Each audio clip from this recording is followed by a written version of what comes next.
Europos žmogaus teisų teismas pripažino, kad Lenkijoje veikė slapti amerikiečių centrinės žvalgybos valdybos kalėjimai. Ten buvo kalinami ir tardomi terorizmu įtariami asmenys. Pasak teismo Strasbūre, Lenkija pažeidė Europos žmogaus teisų konvenciją, tardant naudoti metodai, kurie prilygsta kankinimui. Lenkijos vyriausybei nurodyta 2 asmenims sumokėti po 100 000 eurų kompensacijos. Nustatyta, kad Lenkija su amerikiečių žvalgybininkais bendradarbiavo nuo 2002 metų. Neva šalyje ilgiau nei pusę metų buvo laikomi 2 įtariamieji iš Palestinos ir Saudo Arabijos. Anksčiau skelbta, kad slapti kalėjimai veikia ir Lietuvoje bei Rumunijoje. Šioms šalims Strasbūro teisme taip pat pateikti kaltinimai. Tikrai nuraminti Lietuvos piliečius, jog mes nekalbame apie tuos asmenys, kurie kelia didžiulę grėsmę, kurie būtų įkalinti kalėjimuose Lietuvoje. Mes kalbame apie tuos žmonės, kurie prašys laisva valia politinio prieglobsčio. Ir mes kaip atsakinga šalis, kaip Jungtinių Amerikos valstijų draugė, kaip šalis, kuri vertina žmogaus teises, esame pasiruošę svarstyti tokį asmenų prašymą jiems suteikti politinį prieglobstį, remiantis Lietuvos nacionalinės aktais. Gruodžio 22 dieną Seimo nacionalinio saugumo ir gynybos komitetas paskelbė išvadas dėl Jungtinių Amerikos valstijų centrinės žvalgybos valdybos kalėjimo Lietuvoje buvimo. Komisijos pirmininko teigimu tyrimas atskleidė, jog sąlygos kalėjimo egzistuoti buvo, o Antaviliuose esantis pastatas kalėjimui pradėtas ruošti 2004 metais. Iš komiteto surinktos informacijos paaiškėjo, jog ten buvo įrengtos 2 asmenims kalintis skirtos patalpos, galimybių įvežti kalinius taip pat būta. Komitetas konstatuoja, kad sąlygos pervežimui buvo, tačiau ar per Lietuvos teritoriją buvo pervežami, įvežti, išvežti,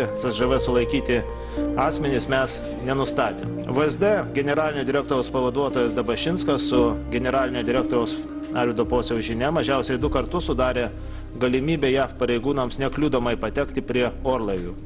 Be to mažiausiai 1 kartą sąmoningai apribotos valstybės sienos apsaugos tarnybos pareigūnų galimybės atlikti orlaivių patikrinimą. Išvadose teigiama, kad Vilniaus tarptautinėme oro uoste leidosi 2 su CŽV susiję orlaiviai, dar 3 leidosi Palangos oro uoste. Orlaiviai išvengė ir muitinės patikros, išvengė ir valstybės sienos tarnybos pareigūnų patikros. Sakysim, 2005 m. vasario mėnesį skrido 5 keleiviai. Dainius Dabašinskas savo paaiškinimuose keleivių neminėjo.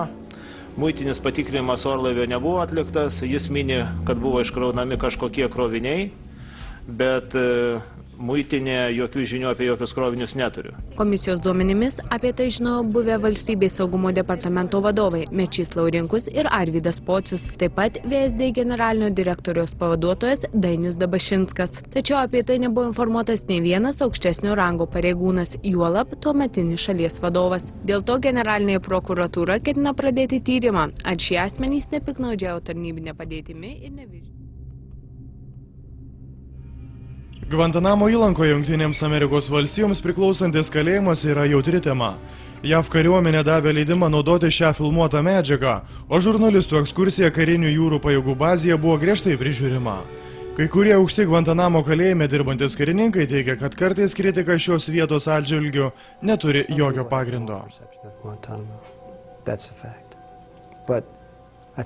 Kai kurie žmonės turi klaidingą nuomonę apie Gvantanamą. Tai faktas, aš manau, bet kuris atvyksta čia ir apžiūri infrastruktūrą, bei tikrai supranta, kas čia vyksta, gali ginčytis dėl politikos, dėl kurios jie čia atsidūrė, ar teisinių sulaikymo pagrindų. Bet sulaikymo sąlygos čia yra neginčiamos. Jos yra pasaulinės klasės, saugios ir humaniškos. Šiuo metu apie 250 Al-Qaeda įtariamųjų yra Gvantanamo sulaikymo centre, kuris pradėjo veikti netrukus po 2001 rugsėjo 11-osios teroristinių išpuolių. Kalėjime yra kelios skirtingos saugumo lygio stovyklos. Ketvirtos stovyklos gyventojai yra paklusniausi ir geriausiai laikosi stovyklos taisyklių, todėl jie gauna daugiau privilegijų. Vis dėlto Gvantanamo įlankoje esančią stovyklą daugelis laiko dėme JAV žmogaus teisių įraše. Nuo 2002 metų, kai buvo atidaryta stovykla, čia kalėjo 750 žmonių. Daugelis jų buvo sulaikyti per valymus arba įskųsti už premijas. Daugeliu ne pirmus metus Gvantaname kalinčiųjų nepateikti jokie kaltinimai ir nevyko jų teismo procesai. Kaltinimai dėl kankinimų dar labiau sugadino JAV tarptautinę reputaciją. Naujai išrinktas JAV prezidentas Barackas Obama pažadėjo uždaryti stovyklą ir panaikinti Džordžo Bušo patvirtintą už įprastinės teisinės sistemos rėmų veikiančių tribunolų sistemą.